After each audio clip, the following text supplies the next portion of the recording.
Human rights is, geez, that's a good question. Human rights. Oh, that's definitely. Wow. Права человека. I don't even know how to give that a definition. I would probably have to do a little bit of homework or something. Any right that I think just as a normal, human, any. The rights that humans have.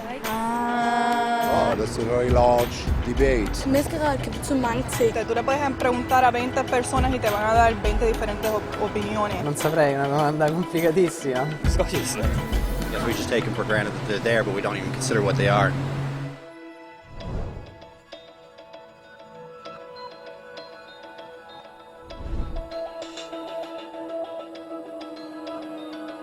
Human rights are the rights you have simply because you're human. It's how you instinctively expect and deserve to be treated as a person, like the right to live freely, to speak your mind, and to be treated as an equal.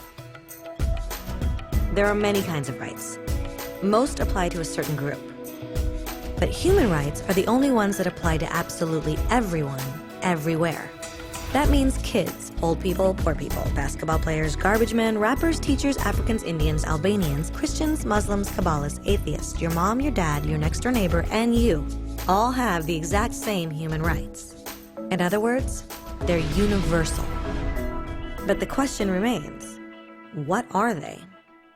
Name the human rights? What the human rights are? The right to live. Equality between all peoples. Right to religion, the right to... Is there supposed to be a list somewhere I should be aware of? According to the United Nations, there are a total of 30 human rights, which are usually lumped together and called simply human rights. They're all listed out in the Universal Declaration of Human Rights, which is the world's most widely accepted document on the subject. But it was a long time in coming. At first, there were no human rights. If you were in with the right crowd, you were safe. If you weren't, well, you weren't.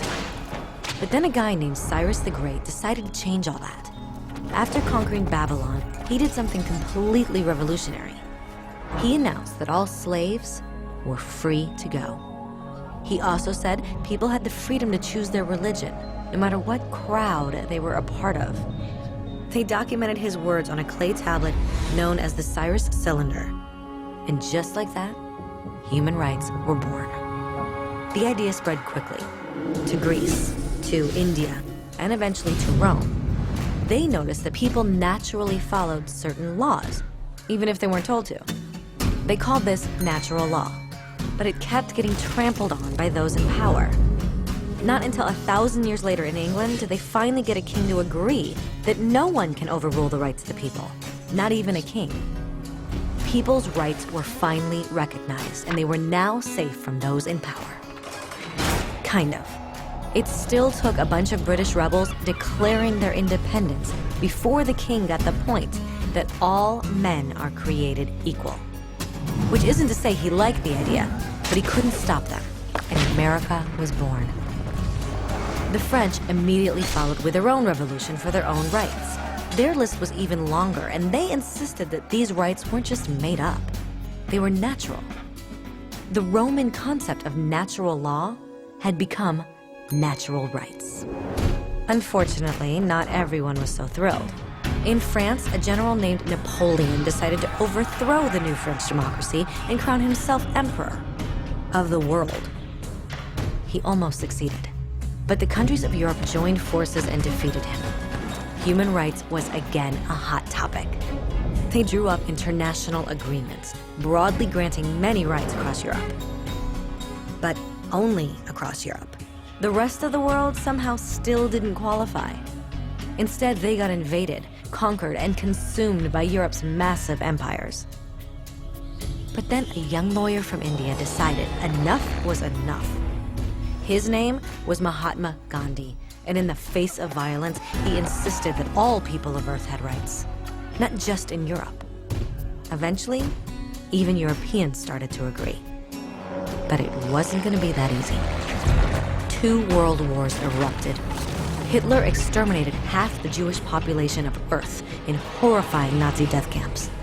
And all told, 90 million people died. Never had human rights been so terrifyingly close to extinction. and never had the world been more desperate for change. So the countries of Earth banded together and formed the United Nations.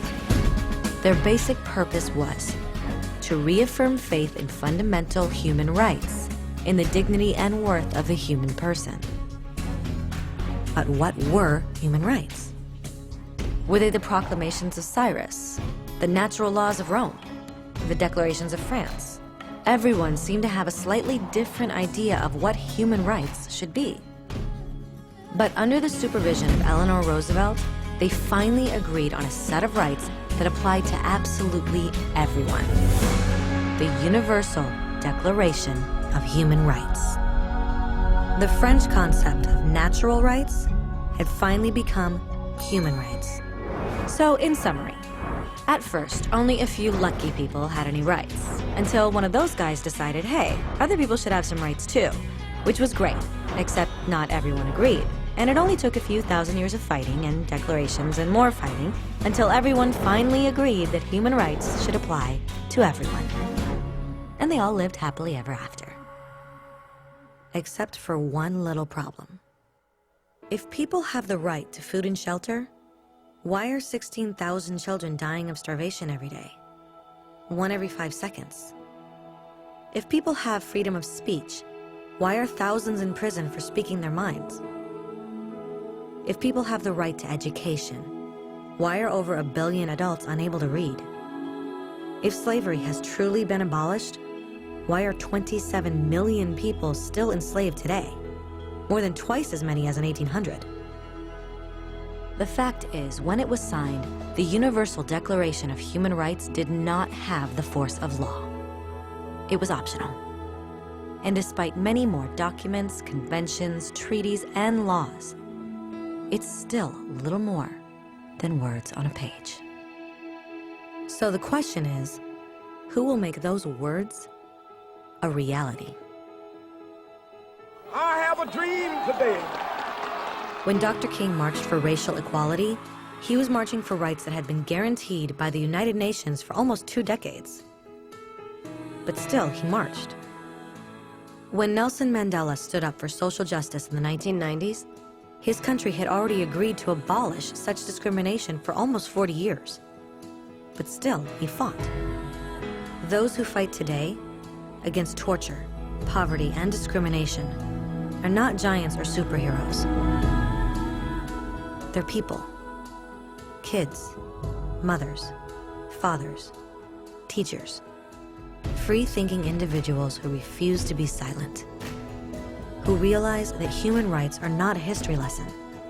They're not words on a page. They're not speeches or commercials or PR campaigns. They are the choices we make every day as human beings. They are the responsibility we all share to respect each other, to help each other, and to protect those in need. As Eleanor Roosevelt said, where, after all, do universal human rights begin? In small places close to home. So close and so small that they cannot be seen on any maps of the world. Yet they are the world of the individual person, the neighborhood he lives in, the school or college he attends, the factory, farm, or office where he works. Such are the places where every man, woman, and child seeks equal justice, equal opportunity, equal dignity without discrimination. Unless these rights have meaning there, they have little meaning anywhere.